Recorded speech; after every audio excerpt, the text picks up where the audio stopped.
Bring in Dr. Jeff Foster, a GP who specialises in men's health. GP Foster, it's good to have you on the programme this evening to give us your expertise. I was saying to Fergus Walsh a little earlier, it's very difficult in this circumstance because we can't speculate and we don't know what type of cancer it is. But generally speaking, if you were advising a man in very good health, broadly, of the age of 75 and he was diagnosed with cancer, what would your advice to him be? Yeah, thanks for having me. That's quite a broad question. It is, I know. I think the key is always you are more likely to get certain cancers at certain ages, and obviously in your 70s. I mean, we can only speculate, obviously, but what's probably happened is you go in for your scan for your benign prostate. There's no suspicion that the prostate itself is cancerous, but because you're having checks and balances for all other things, they probably will have screened for other processes over time.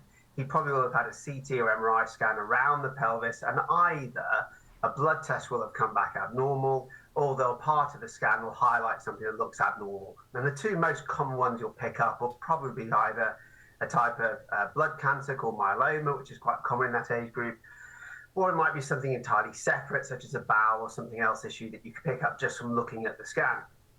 The first step for all these sorts of patients is get as much detail as you can, and that will help you decide your type of treatment, whether it's a chemotherapy, whether it's a surgery, radiotherapy, etc., and then you can kind of get an idea of what your progress and what your prognosis might be moving forward. In terms of, we've been discussing his workload, which is significant, of course, for a head of state. Does it serve people well to keep busy? Does the sort of mental process of getting through a red box, does that help, or does it get in the way of the treatment? It's very individual, but certainly from all the cancer patients I've helped look after over sort of 20 years, people approach these things really differently, don't they? And some people will want to get on and make life as normal as they can, and they won't want it to get in the way of things, and others will have no ability to focus on anything else other than the cancer itself. You know, based on what we know, and it's only a public perception of the monarch as he is, he's somebody that appears to enjoy the duties of the work he does, and one would imagine that he'd want to do as much as is physically possible at this time, because it keeps you motivated, keeps you distracted, and stops you perhaps focusing on something that's less pleasant. Do the treatments get in the way of that? Do they leave people so low that they actually can't do the physical work? I think it's fair to say that no matter what cancer treatment you have, you've got to be of super resilient, tough stuff at any age to be able to not be affected by cancer therapies. And if you're somebody in their 70s, then it's pretty fair to say you're going to be knocked back a little bit. Now, if this is a surgery, then obviously the surgery itself will have its physical toll, and that's pretty straightforward. But even the chemotherapies or radiotherapies, they knock you out, and people are exhausted when they're on chemotherapies and radiotherapies, and you just cannot do your full-time day job at the same time as going through cancer treatment. You have to adapt, you have to amend, and you have to give yourself that time to get back on track. How pleased are you that someone in the King's position has taken a decision to be as open as he can be in the hope that it advances awareness around the country? If you're in a position where you've chosen men's health as a specialty, and you're desperately trying to get people, men in particular, obviously, or only men in this case, to talk about things they don't want to talk about, you don't get better PR than the monarch talking about men's health. So it's terrible he's unwell, and of course none of us would ever wish it. But in terms of a PR media tool, he's been my dream. This guy is amazing. We've had more people coming in talking about men's health than I've ever had in sort of 10 years of doing this. Really? I mean, since we were talking about an enlarged prostate, you've noticed the uptick, have you? Oh, yeah, even with NHS and privately, we've had people that have come in for non-related men's health issues. And it's not just prostate. They've kind of made this jump and go, well, actually, no, if the King can talk about his prostate, maybe we could talk about our erectile dysfunction problems that are purely embarrassing for men to talk about. Maybe we could talk about testosterone deficiency, another thing that guys don't feel happy talking about. All these sort of things that are sort of a bit nervous, a bit uncomfortable about. So many guys have started to come forward, and we've noticed it on all aspects of things. It's been really positive.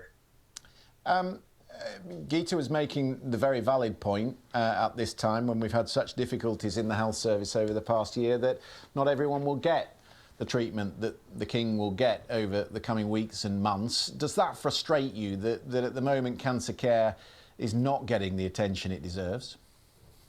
So I've been a doctor, this is my 20th year now, and I can categorically say that in the last couple of years, it's just been the worst it's ever been in the NHS. I struggle day to day to go through our job without finding failings at a managerial and political level that don't drive me absolutely up the wall. And it's so hard because it's not your patient's fault, and they're desperately just trying to get the care that they had even 5 years ago that we just cannot offer them anymore. And I can't see how primary care is ever going to go back to what it was until there's some radical change. And sadly, this has an awful impact on people's health and cancer care in particular. Yeah. Before I let you go, Jeff, lots of men will be watching. Get tested.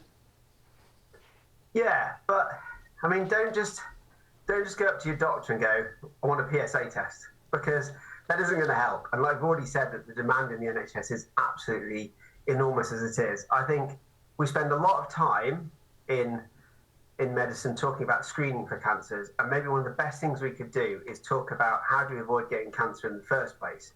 How can we make sure men are healthier and fitter? How can we help them lead better lives in general? So that, yes, cancer screening is really important, but what can we do for all men just to help them live longer and better quality lives? And what is that? Exercise, good food? Sadly, none of this is really earth-shattering stuff, and it really is good diet, exercise, not sitting down all day, getting a good night's sleep, not being too stressed in your life, not being overweight, don't smoke, have alcohol in moderation. I mean, we've heard it like 1,000 times, but it really does make a difference. And in prostate cancer and most other cancers, actually, they're really lifestyle susceptible. So if you can do something, maybe this is the kind of thing they go, actually, you know what, I will try and make my life a bit healthier. And it's a good opportunity to take that on board.